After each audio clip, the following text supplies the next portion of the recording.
Marcus Chen was the smartest kid in his sophomore class. He could solve calculus problems that stumped seniors. He could debate his philosophy teacher into corners. At 14, he could explain exactly why he needed that Yamaha R6.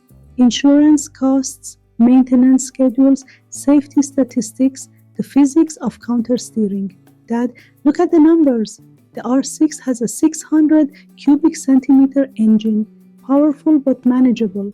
I've researched the safety courses. I'll wear full gear always. I found insurance quotes.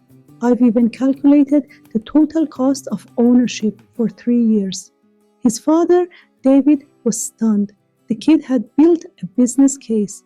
His reasoning was airtight. His logic was adult.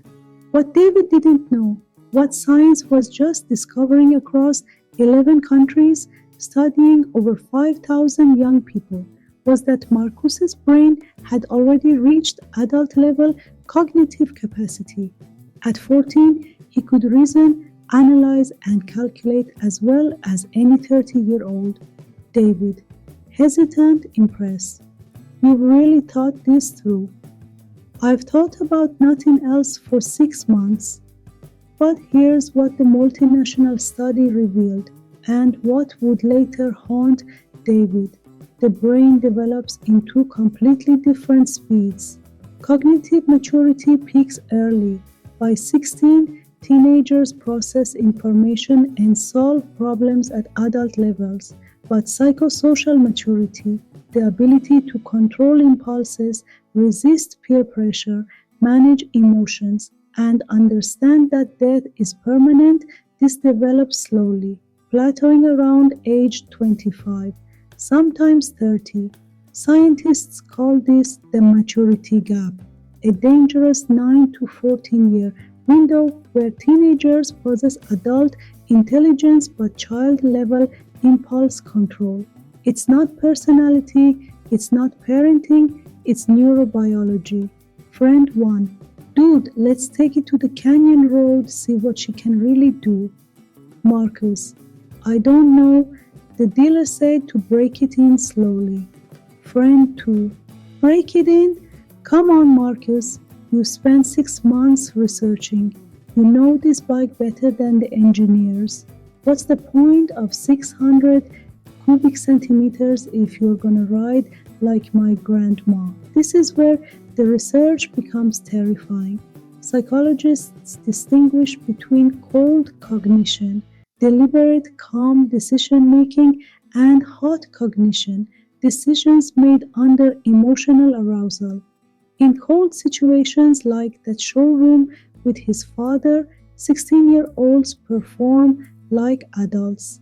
In hot situations, peer pressure, adrenaline, the need to prove something, they perform like much younger teens.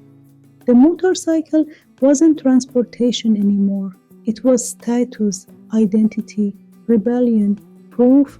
All those logical arguments from the showroom, they didn't disappear. They just went offline. The prefrontal cortex, the brain's CEO of impulse control, literally disengages under emotional stress.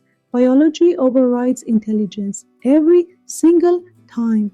Hospital room, Marcus bandaged, conscious. His father beside him, holding the spreadsheet printout Marcus had made months ago. David, quiet, broken. You were right about everything. The numbers, the maintenance, the safety courses. You were so smart, Marcus, so prepared. Why didn't the smart part drive? Because I wanted them to see me. The friends I wanted, I don't know, I wanted to feel like the person I was pretending to be in the showroom. That's the tragedy of the maturity gap. Marcus wasn't wrong to want the bike. His desire made sense. His logic was sound. But his brain was running two different operating systems that wouldn't synchronize for another decade. The research doesn't suggest we lock teenagers away until 25. It suggests something more nuanced. I waited 11 years, not because I stopped wanting it, but because I needed my emotional maturity to catch up to my intelligence. Strategy 1: delay high stakes decisions that require impulse control in emotional contexts. The brain needs time. Strategy 2: remove hot cognition triggers from major decisions. Don't let peer pressure, adrenaline, or social status drive the choice. Strategy 3: channel sensation seeking, the biological peak of adolescence, into safer outlets. Structured risk, supervised challenge, adventures with safety nets. Teenager: I've done all the research. I know exactly what I need. Marcus looks at him. Recognition, empathy, then he pulls out a different brochure. Graduated licensing, safety courses, a timeline. Marcus, I believe you. Your logic is probably perfect, but let me tell you about the distance between smart and ready. The most dangerous thing we can believe is that a smart teenager is a ready teenager. Intelligence and emotional maturity develop on completely different timelines.